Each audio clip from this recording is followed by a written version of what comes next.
So ಇವಾಗ ನಾನು ನನ್ನ ಮಗ ಮತ್ತು ನನ್ನ ಸಿಸ್ಟರ್ ರೆಡಿಯಾಗಿದ್ದೀವಿ ಔಟ್ಸೈಡ್ ಹೋಗೋಕ್ಕೆ. ಒಂದು ಸ್ಪೆಷಲ್ ಆಂಟಿ ಹತ್ರ ಹೋಗ್ತಾ ಇದ್ದೀವಿ. ಅವರು ನನಗಂತೂ ತುಂಬ ಇಷ್ಟ. ಅಂದರೆ ನಮಗೆ ನಾವು ಮೊದಲು ಒಂದು 2 ಇಯರ್ಸ್ ಇದ್ವಿ ಅಂತ ನಾನು ನಿಮಗೆ ಹೇಳಿದೆ. ಸೊ ಅಲ್ಲಿ ಯಾವಾಗ ನಮ್ಮ ಮನೆ ಪಕ್ಕ ರೂಮಲ್ಲಿ ಹತ್ರನೇ ಇದ್ದರು ಅವರು. ಅಂದರೆ ರೂಮೆಂಟು ಹೇಳ್ತಾರಲ್ಲ ಅಕ್ಕಪಕ್ಕದವರು ಅಂತ, ಆ ಥರ ಇದ್ದರು. ತುಂಬ ಕ್ಲೋಸ್ ಆಗಿದ್ದರು. ಸೊ ಅವ್ರಿಗೆ ಇವತ್ತು ಮೀಟ್ ಆಗಕ್ಕೆ ಹೋಗ್ತಾಯಿದ್ದೀನಿ ತುಂಬ ವರ್ಷದ ನಂತರ. ಅವರು ಗೋಪಾಲ್ಗೂ ನೋಡಿರಲಿಲ್ಲ, ಸೊ ಅದಕ್ಕೆ ಹೋಗೋಣ ಅಂತ ಕರಿತಾಯಿದ್ರು ತುಂಬ. ಲಾಸ್ಟ್ ಟೈಮು ನಾನು ಬಂದಿದ್ದೆ, ಬಟ್ ನಾನು ಹೋಗೋಕ್ಕಾಗಿರಲಿಲ್ಲ. ಸೊ ಇವ್ನು ನೋಡಿ ಬಾಯಿ ಮಾಡ್ತಿದ್ದಾನೆ ಡಿಸ್ಪ್ಲೇ ನೋಡಿದ ತಕ್ಷಣ. ಸೊ ನಾವು ಅಂದ್ಕೊಂಡಿದ್ವಿ ಗಾಡಿಯಲ್ಲಿ ಹೋಗೋಣ ಅಂತ. ಸೊ ಕೀ ಸಿಗಲಿಲ್ಲ. ನಮ್ಮ ಚಿಕ್ಕಪ್ಪ ತೊಗೊಂಡು ಹೋಗ್ಬಿಟ್ಟಿದ್ರು, ಜೊತೆಗೆ ನೆನಪಿರ್ಲಿಲ್ವಂತೆ, ಜೇಬಲ್ಲಿ ಇಟ್ಕೊಂಡು ಹೋಗಿದ್ರು ಅಂತ. ಸೊ ನಾವು ಇವಾಗ ನಡ್ಕೊಂಡು ಹೋಗ್ತಾ ಇದ್ದೀವಿ. ಹತ್ರನೇ ಇರೋದು, ತುಂಬ ದೂರ ಇಲ್ಲ. ಆ್ಯಂಡ್ ನಮ್ಮದು ಬೇರೆ ಪ್ಲ್ಯಾನು ಕೂಡ ಇತ್ತು, ಬಟ್ ಅದು ಡ್ರಾಪ್ ಆಯಿತು. ಬರೀ ಇವಾಗ ಆಂಟಿ ಹತ್ರ ಹೋಗ್ತಿದ್ದೀವಿ ಅಷ್ಟೇ. ಸೊ ಇವ್ನು ನೋಡಿ ಕಾರ್ ನೋಡಿದ ತಕ್ಷಣ ಹತ್ತಿ ನಿಂತ್ಕೊಂಡ್ಬಿಟ್ಟ. ಆ್ಯಂಡ್ ಬರ್ತಾನೆ ಇರಲಿಲ್ಲ ಬಾರೋ ಅಂದರೆ. ಆ್ಯಂಡ್ ಶಕೆ ಅಂತೂ ಇಲ್ಲಿ ತುಂಬ ಜಾಸ್ತಿ ಇದೆ. ನನ್ನ ಫೇಸ್ ನೋಡಿ ನೀವು, ಫುಲ್ಲು ನೀರು ಬಿಡ್ತಾಯಿದೆ ಅಷ್ಟು ಫೇಸಲ್ಲೆಲ್ಲ.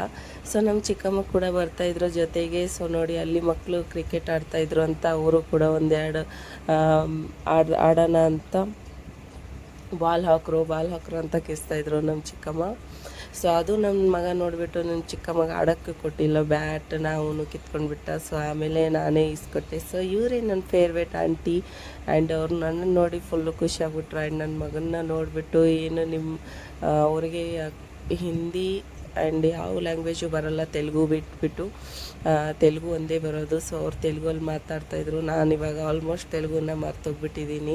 ಸ್ವಲ್ಪ ರಿಪ್ಲೈ ಮಾಡ್ತಿದ್ದೆ ಅಷ್ಟೇ, ಜಾಸ್ತಿ ಮಾತಾಡೋಕ್ಕಾಗ್ತಿರ್ಲಿಲ್ಲ. ಎಕ್ಸ್ಪ್ಲೇನ್ ನಮ್ಮ ಚಿಕ್ಕಮ್ಮ ಮಾಡ್ತಾಯಿದ್ರು ಅಲ್ಲಿ ಕುತ್ಕೊಂಡು. ಸೊ ಅಲ್ಲಿ ಹೋದ್ಮೇಲೆ ನೋಡಿ ಎಲ್ಲರೂ ಅವನನ್ನೇ ನೋಡ್ತಾಯಿದ್ರು. ಎಲ್ಲರೂ ಅವ್ನಿಗೆ ಅಷ್ಟು ಇಷ್ಟ ಆಗಿಬಿಟ್ರು. ಅವನು ಎಲ್ಲರೂ ಅವ್ರ ಹತ್ರ ಹೋಗಿ ಕರೀತಾಯಿದ್ರು, ಬಾರೋ ಇಲ್ಲಿ ಬಾರೋ ಅಂತ ಹೇಳ್ಬಿಟ್ಟು. ಅವರು ನಮಗೆ ತುಂಬ ಬಿಸಿಲಿದೆ, ತುಂಬ ಸೆಕೆ ಇದೆ, ಟೀ ಕಾಫಿ ಎಲ್ಲ ಏನು ಬೇಡ ಅಂದ್ಬಿಟ್ಟಿದ್ದಕ್ಕೆ ಆಂಟಿ ನನಗೋಸ್ಕರ ಕೋಲ್ಡ್ ಡ್ರಿಂಕ್ಸ್ನ ತಂದು ಕೊಟ್ಟರು. ನೋಡಿ ಗ್ಲಾಸು ಕೂಡ ತಂದು ಕೊಟ್ಟರು, ಕುಡೀರಿ ಅಂತ ಹೇಳಿಬಿಟ್ಟು. ಸೊ ನಾವು ಇಲ್ಲಿ ಕುಡಿತಾ ಇರುವಾಗ ಇವ್ನು ನೋಡಿ ನನಗೂ ಕುಡಿಸು ಅಂದ ತಕ್ಷಣ ಅದು ಒಂದು ಕ್ಯಾಪಲ್ಲಿ ಕುಡಿಸ್ಬಿಟ್ರೆ ಬಾಯಿ ನೋಡಿ ಹೆಂಗೆ ಮಾಡಿಬಿಟ್ಟ. ಸೊ ನಾನು ಇಲ್ಲಿ ಸ್ವಲ್ಪ ಹಾಕ್ಕೊಂಡ್ಬಿಟ್ಟು ಕುಡಿತಾ ಇದ್ದೆ, ಬಿಕಾಸ್ ನನಗೆ ಕೋಕೆಲ್ಲ ಬಿಲ್ಕುಲ್ ಇಷ್ಟ ಇಲ್ಲ.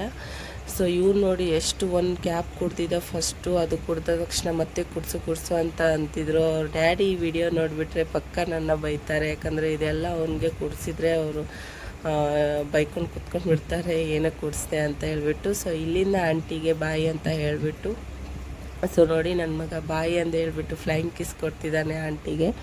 ಸೊ ಅವ್ರಿಗೆ ಇಲ್ಲಿ ಬಾಯಿ ಮಾಡಿಬಿಟ್ಟು ಸೊ ನಾವು ಮತ್ತೆ ಹೋದ್ವಿ ಮೋರಿಗೆ, ಅಂದರೆ ಶಾಪಿಂಗ್ ಮಾಡಿದ್ದು. ನಮ್ಮ ಸಿಸ್ಸಿಗೆ ನನಗೆ ವೈಟ್ ಪಾಸ್ತಾ ಮಾಡ್ಕೊಡೋಕ್ಕ ಅಂತ ಅಂತಿದ್ಲು. ಸೊ ನಡಿ ಬಾ, ಅವಳು ಒಂದು ಸರಿ ಟ್ರೈ ಮಾಡಿದ್ಲಂತೆ, ಬಟ್ ಒಂಚೂರು ಚೆನ್ನಾಗಿ ಆಗಿರಲಿಲ್ಲ, ನನಗೆ ವೈಟ್ ಪಾಸ್ತಾ ಮಾಡಿಕೊಡು ಅಂತ ಅಂತಿದ್ಲು.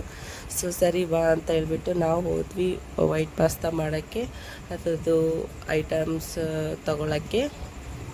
ಸೊ ಅಲ್ಲಿ ಹೋದ್ಮೇಲೆ ನೋಡಿರಿ ಟ್ರಾಲಿ ನಮಗೆ ಬಿಡ್ತಾನೆ ಇರಲಿಲ್ಲ. ಟ್ರಾಲಿ ಕೊಡು ಅಂತ ಹೇಳಿ ಅವನೇ ಹೇಳ್ಕೊಂಡು ಹೋಗ್ತಿದ್ದ. ಅಲ್ಲಿ ಇಲ್ಲಿ ಎಲ್ಲರನ್ನ ಗುದ್ಕೊಂಡು ಹೋಗ್ತಾಯಿದ್ನು. ಸೊ ಅವ್ರ ಚಿಕ್ಕಮ್ಮ ಅವ್ನ ಹಿಂದೆನೇ ಓಡಾಡ್ಕೊಂಡಿದ್ಲು. ಸೊ ನಾನು ಒಂದು ಕಡೆ ನಿಂತ್ಕೊಂಡ್ಬಿಟ್ಟೆ ವಿಡಿಯೋ ಮಾಡಿಕೊಂಡು. ಸೊ ಟ್ರಾಲಿ ತೊಗೊಂಡ ತಕ್ಷಣ ನೋಡಿ ಒಂದು ಎಷ್ಟು ಥರ ಹಠ ಮಾಡ್ತಿದ್ದ. ಇಲ್ಲಿ ನಾವು ಬಿಲ್ಲಿಂಗ್ ಮಾಡ್ತಾಯಿದ್ದೀವಿ. ಸೊ ನಾನು ನಿಮಗೆ ವೈಟ್ ಪಾಸ್ತಾದು ರೆಸಿಪಿದು ಕೂಡ ವ್ಲಾಗ್ ಮಾಡಿ ಹಾಕಿರ್ತೀನಿ, ಅದಕ್ಕೂ ಕೂಡ ಸಪೋರ್ಟ್ ಮಾಡಿ, ಲೈಕ್ ಮಾಡಿ. ಆ್ಯಂಡ್ ಈ ವಿಡಿಯೋ ಇಷ್ಟ ಆದರೆ ಲೈಕ್ ಮಾಡಿ. ಆ್ಯಂಡ್ ನೆಕ್ಸ್ಟ್ ವಿಡಿಯೋಲಿ